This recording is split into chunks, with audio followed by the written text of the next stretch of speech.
Hey readers, it's Miss Ragacious. We're going to be talking about characters in our story that we've been reading this week, and we're specifically talking about fictional characters. So we learn about story characters by paying attention to the details in the story.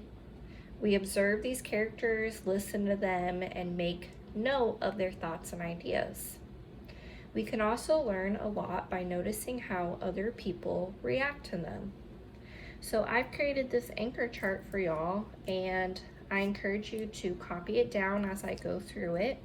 And it's called Understanding Characters. Okay, so as you go through the story, we're going to answer some questions in our own mind about characters that we come across in the story.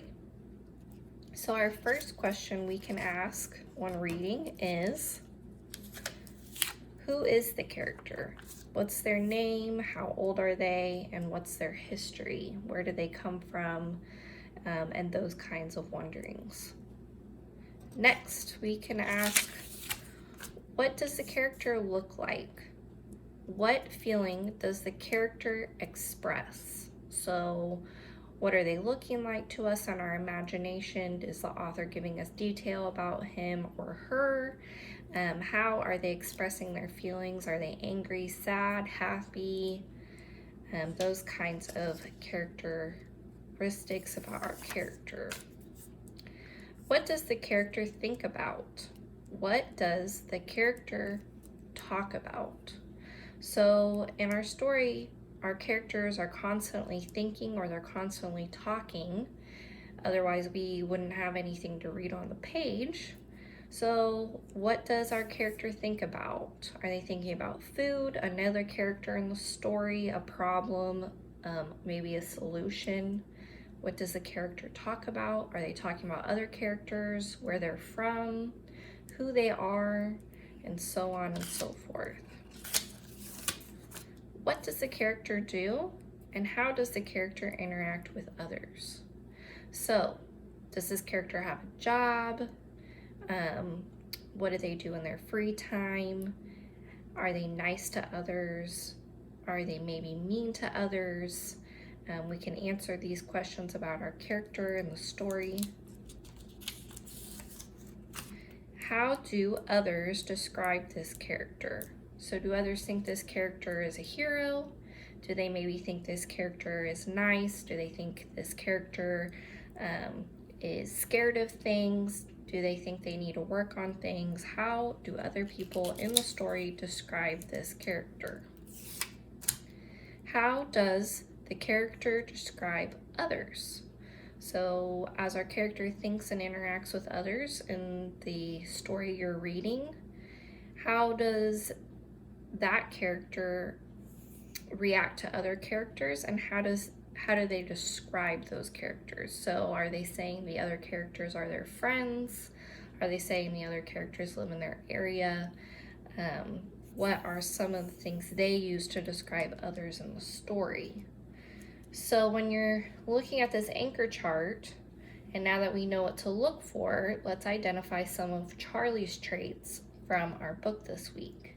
He feels the weight of many people on his shoulders. I think this means he feels a lot of pressure to do well, but he also doubts his abilities. Next, we learn that Charlie is from Philadelphia. He went to college and he likes to read.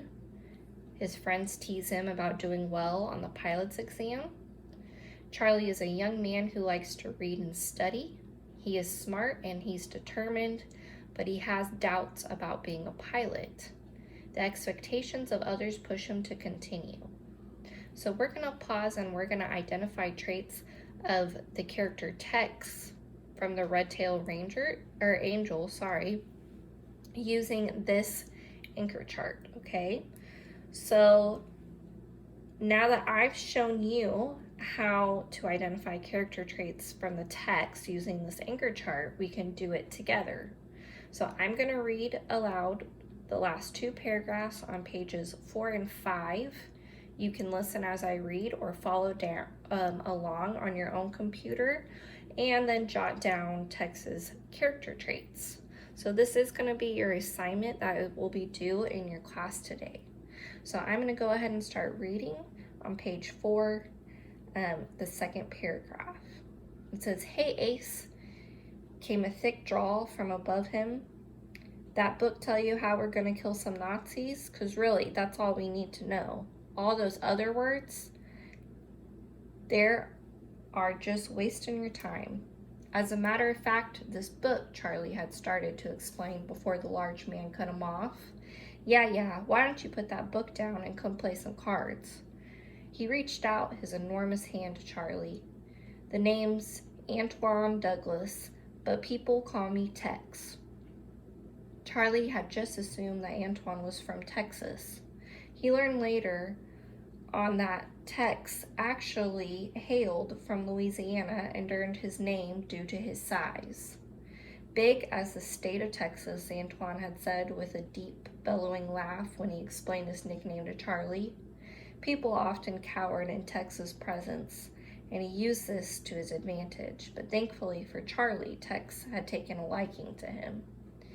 He also introduced him to 2 other men who had become his closest friends, McLeary, and Smith, whom everyone called Mac and Smitty. So that's the end of page 5.